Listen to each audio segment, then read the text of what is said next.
television so enie no nsia di kan e na abo o man ma ye mama chene mama kwaba aba ya nopa no nsia kase so a ya to din OBT news ene eye ya wada eye bobo so me ne da etoso aduonu nkron fiempinu ene aduonu mienu emu ensama ye de ebram no de akotene wo mu no ye nhwe bi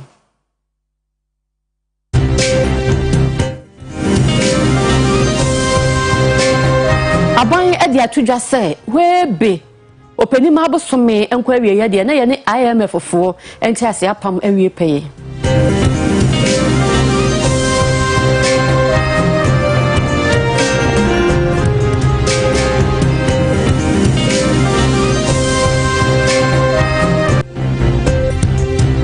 sanso ena eye mashi bedwafie mu apamfo a omo na hwe agudie ena afia honeni ensam so atonsa afre eye GMPC ese womra mecheche nsemu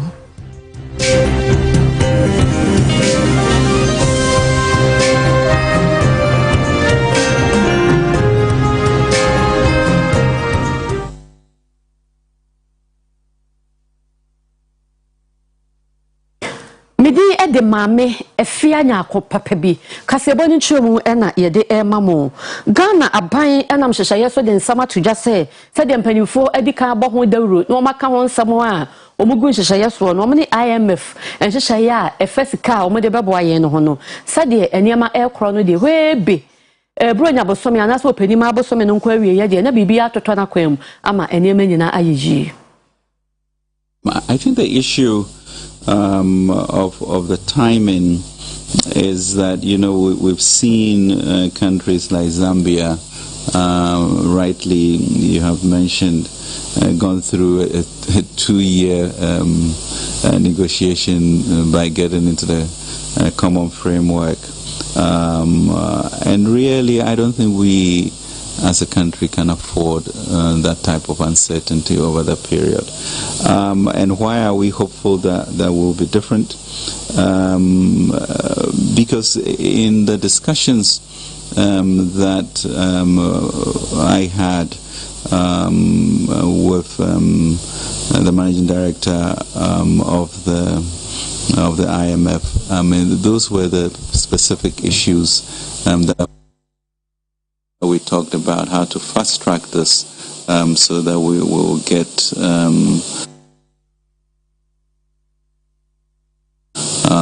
into organizing ourselves a lot better.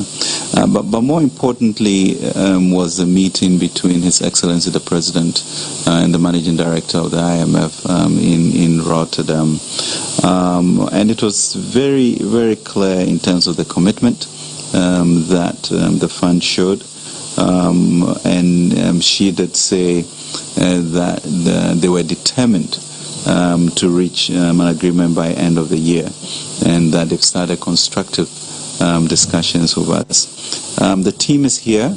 and they are here on a mission. But as the mission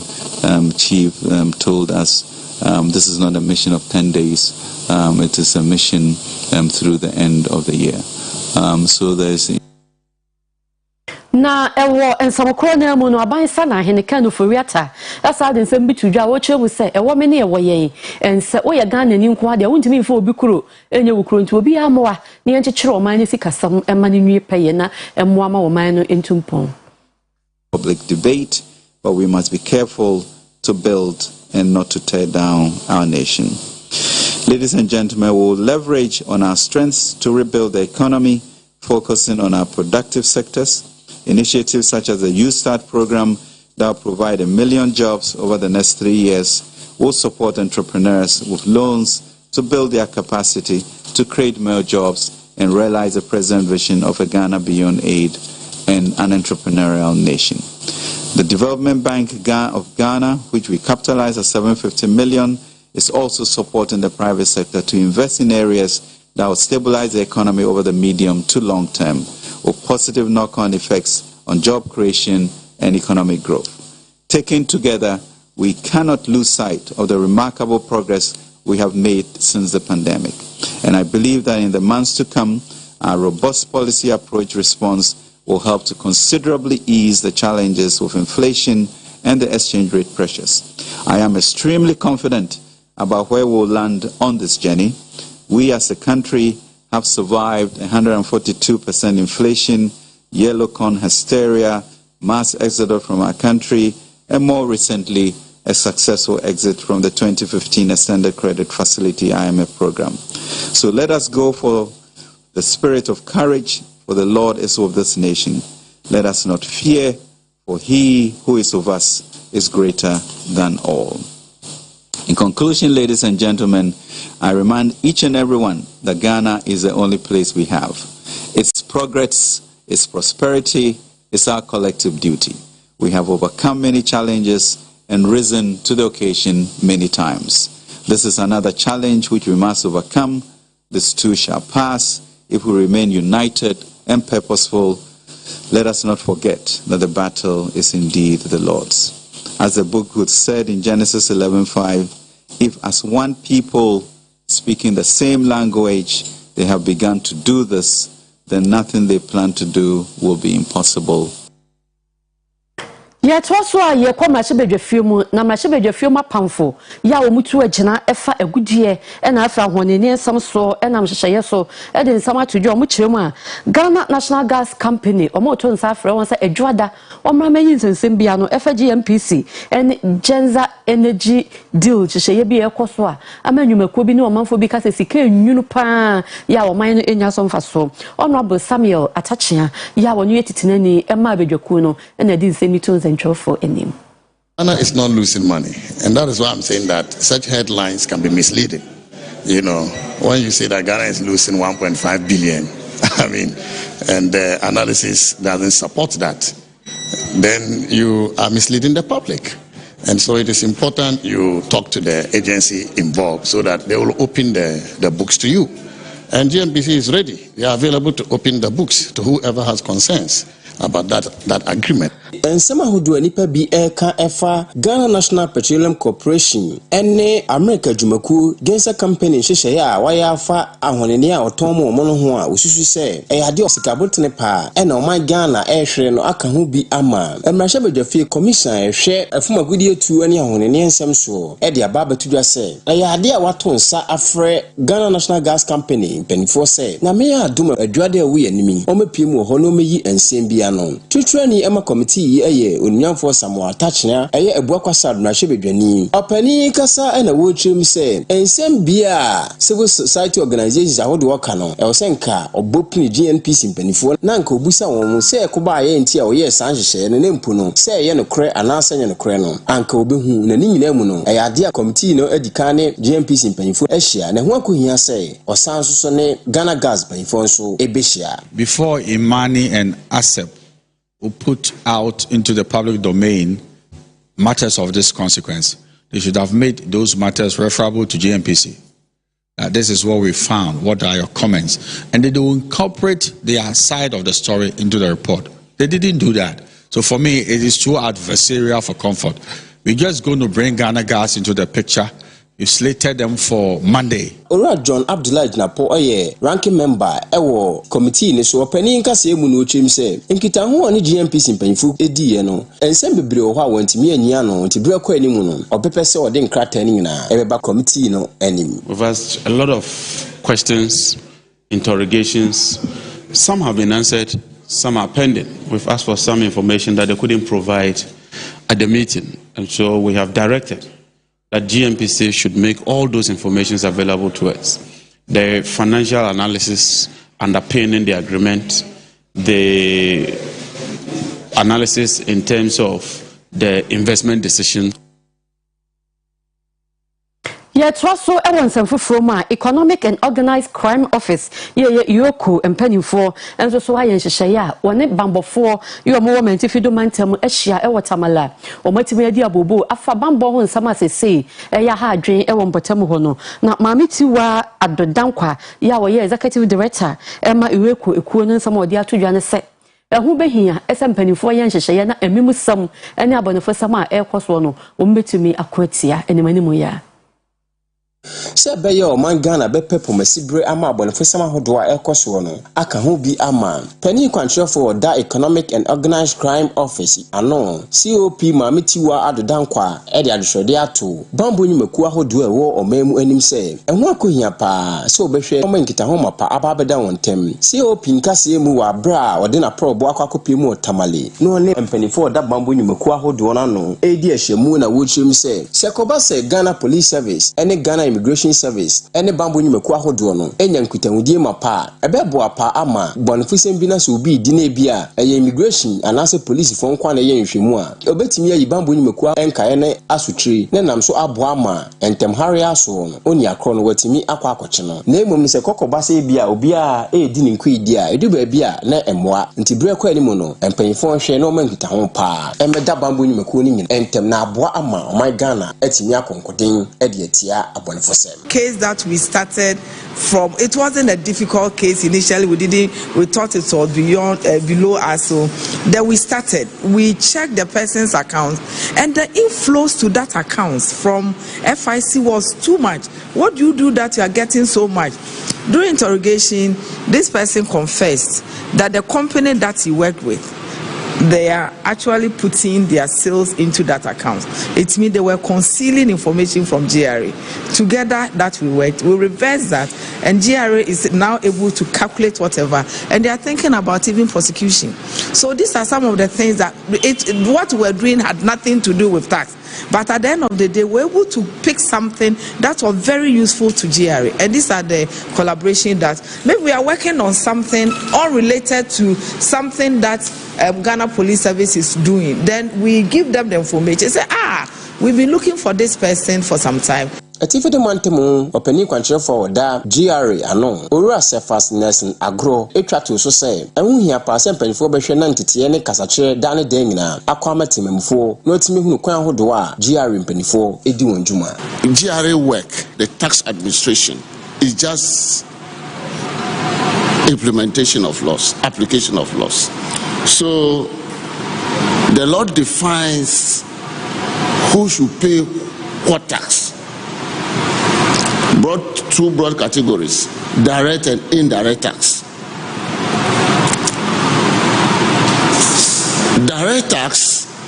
is where profit comes in. Indirect tax are the VAT and the other ones which are not income based. Their consumption. Osofo a ohwe yakwantimpon samso honorable Akwasi Amoakwata adansem bia dia wo chewu se ebra yenche bia no abayan yenhyehyeye de niam agu akwam ya yakwantimpon ahodo ni nyina wo beye na kwana abontane bi na atumi aboa ama akobadi hu nsem so akoyi. Because the direction of government is to regularize all highways. So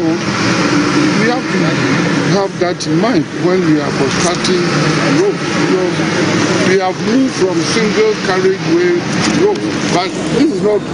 meant for the contractor or the engineer, or it's something that I'm expressing because the resident engineer, the consultant, the contractors are doing what we ask them to do. But you as the engineers in the ministry should have this at the back of your mind. I don't know whether as we work on this road, the provision could be made for the near future. Because government direction, government policy now is to try as much as possible to dualize all highways. And you know the benefit of dualization. We are getting too late on these things. Well, this being a design and construct project, after the shortcutting, we went into the design phase. And there was, revisions and reviewing of the designs. So it took the contractor, the consultant, and the client some time. So it was July this year that the contractor was given the approval to commence works. So in actual fact, we have worked for only 2 months on this project. And so far, out of about 20 kilometers of concrete drains that are to be undertaken, we have done 1.5 kilometers. And when it comes to widening, I should take you back a bit. Now, the original road had the carriageway width of 7.3 and 1.5 meter shoulders. But the current one has the same 7.3 carriageway, but 2.5 meters on other side shoulders. Because of that, we have to widen the shoulders on other side. So currently, that is what is taking place, widening of the shoulders to get to the 2.5 meters on other side. Yeah. So basically, we have done about 10 kilometers of the widening section. And as for clearing, we've done over 80% of clearing. So till date, that's and then of course a few bus culverts, as you can see. Ya ko adanse asokwa na ni nyane sa machebe bedwani ya ogina ho ema omo honorable KT Hammond na wodi nsama tudwa efa mampani na no hura o manfo ko huru no e wodwumade bi ase no wakyeremu se emaburu na anya de kora na entwa yi a we kora no enka Ghana eman entity ye ho ne ateni edi ebi nso ka ho e wan ka bibia anya political platforms kora mpo no obaye anna o kire se o se ade aye be ye nipa ni nyina wa ha wi ase obi aba awe awoda mu esa amrantie no mabunu na amoye yi na no mu na de bia ye be ka kire mu nya abotre mu empanifo ni o man mu a de bia meka asamba ne yese ye kwaka pa ye ya yese ye kwa ko hu abrewa yanka se ye ko hu mu no no amuguo na muti aye yese nkube na amuguo no nyamu ne yese ye ko hu mu yese ye kwa ko hu abrewa no eye panin ya wanyina nyini ya bibi wodi trip ya kwa ko hu no mo so mpedifo wa kuro mu nyina na mo de dia policies nti now president mania political importance e bia ya anya political rally anya hwe na anya munya abotre muhia na mo ye mo no ma na mo maye mu mpedifo na anya de say policy nti na so na de obi atam democracy na ba so obi ye bie na o tempen fo so ye anya possible say be jai man kwara no nko amaye mo hunu ye na ma war mo ntiase mo gya mo gije ma bodwe na mo ne nam krom ase ni ade bibie ni mutrip na me start ya na me ye no tam na me ya branch na me tesa mo no ni ade na me dimilemu Kofu abreso Jubilee asofo na anandre case ni ya mo Jubilee ha o mo ye de minim ni o mo ye Jubilee o mo ye de social media handlers na abo ha kabio mam tie o so mo ye de bi mo say ga so company kro akọ afro you see no minim senior president the movement say so on kwa na man ko it's not the issue what we are talking about in the end ye hun say president wakọ adekro bia no mo ye do be ni amoke na mente da menim adekro na ye defend ya biri o tinya na bibia ye bia na edim president ya man ye de anti woni onim bibia na president akọ nti wakọ wa adekro bia oba ya oba ba ye bia ye tietia mo ye ne mo ye no mo ne mo amo ne mo akeka mo social media ya bre so di enim adekro fa social media ene mo me adom mo say wo hwe me yekremoni wo hwe koran mu na wo ye ya ewo yese mire bi beba sa nuo me ya beba ina ne ya predict wo koran mu mfi apem ne ayi dada say bebi beba uti Ghana ha waso ebedu China wo koran mu ne ya ntiase eweri nyina sa asoma kai nti na ya hye ho nkom say beba ababo abreso mu kurokura bi mo de okura ayi mo ba bebi we ya you photo no twa kise okọ ayi won ya ayi mu ana ye de ka ena mu kurokura we say na mo say social media na adwen de ente ba akufutim na ye twa kasebo no so amamo ye ko afia kobi market ya ye kana binchi market ya ewo kumase a ono mo ye trunk oven ene eniema hodro metals e ka ho bie no enso so esra ban se ko ba se nsuo to a ha dwen papa je so munya baabi eno mo gina na so o matena edu o mudwumenti mpanimfo nya bibi mfa won na ni manimu ya no o mesiesie edwa no bia ya o mo wo no ema won o mo ne o pansa ntwofo na etwetwe nkomo if say mpam ye furu ma ye ba abinsia no na nsuo no ntotota dine ehu se nsuo no se sitie na no mo hada dan de na ata so mutimi ka che se aya hwe ni ma ye ko nsuo no eto a yiri ni ade o se ase na nsuo no to a efiri sei ana ba nsuo bi so da ase nsuo no ye ma ntimi nko ayibi so wa ase o mo se o ma ntimi antimu ye nsuo no ntimi nko nsuo to a ne jaya ebu fi ase sa ba na chi ya nyema egu anyina no efa sei ebi fa nsuo num ekọ ne che kokọ yi anyema no bebeira ene ade ye ba hande nka Franklin Kenya ba bi di tank ni gu nanso ye ba ne nsuo no nya start be nsuo start ye ba fan say 1 year and 5 days ni nsuo yi ya fa miensa me tank me ba bi na gunu na me tanki say nsuo betumi aba ho me nsuo ni timi bo wura stop na e wo no e say tank ni nyina de ko ne shume ka fo bi e bo night ya kam tank over 100 kam nya ba kokora anso kora no mo no akọ nso de bosia na adwuma mfa contractor o ya adwuma no wa moa ye chesa ha e slope ni free sro na e ba na ya ba di ase ndi so ni free aba na de sim no da ya ti no e be cash e cash a ana ma ha ni yiri mo so ya kan je ya ha lo pai ya ko mu kasi ni ko hu bi ni yira nso ndi ko ene ne ya ha ya ba the first rain be ba ya ha nyina yiri ama yenja traffic tiki brema o mo de hwe market yi na be chi market no ye no mko shi ase hawa e wa ha no no e bi ni se ensuo ta e yiri fa ye no ma nyina ana fe fi e wa ha mebri ye nyo shi aye no esa e kan e hubom e to sa fre ke me panyini a o ga revenue so ama ne ba ha ama ya kai ha nyina a che ne ka se ensuo no e frisu a na e ba eti ede omu nyina akọfa gote da yi ama ye se omu be ti gote no ama ye ya hwe ya omu ama mande ya isu to ye ya sa ba na nyina yiri ya no ma nyina sa ko gu ate ya no so enu adi asra se ne ya omu sa ba epenifa sa ba na e ba ya and so the same thing so so ta na jo beto no bi eni ha ya ba ne no ma bi o ha bia de na so no e de ko ati se keme for de di tu o manu o mo abehwe ye no o mo sa mra mehwe no ma ye hu bibi ma ye do so no pa na eto